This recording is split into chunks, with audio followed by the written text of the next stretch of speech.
You all can play, but I can't. Don't be sad, my friend. You are a robot, so intelligent and full of knowledge. But I can't play like you all.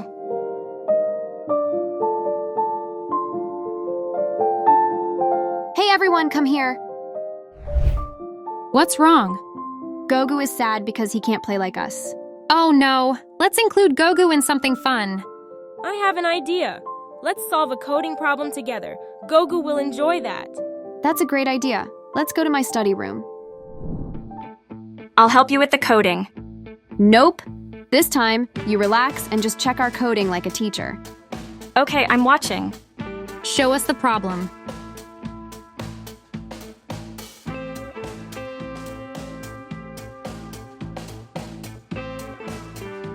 Let's talk about the data. What do we need? Just the total number of students. Agreed. How about we use NOS for the number of students? Sounds good. Let's write the code.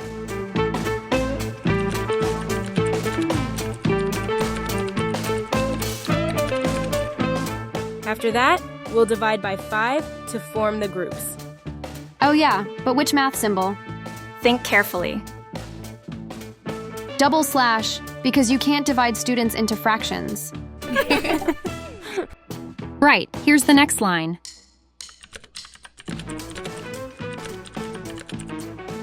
Great, but remember to convert NOS to a number. Oh yes, thanks, Gogu. Now, let's display the result. Time to test it. In my class, we have 25 students, so I'll enter 25. Wow, works. it works. How was it, Teacher Gogu? Very good, children.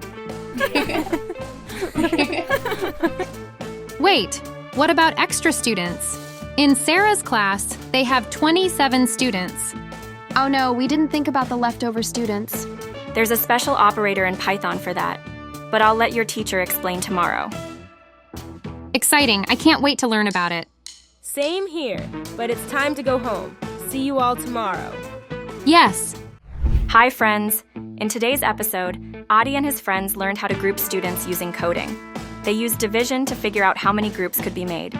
Next time, they'll discover a special way to handle extra students. So don't forget to watch the next episode of Aadi and Gogu. Until then, keep coding. And remember, there's always a fun way to solve problems.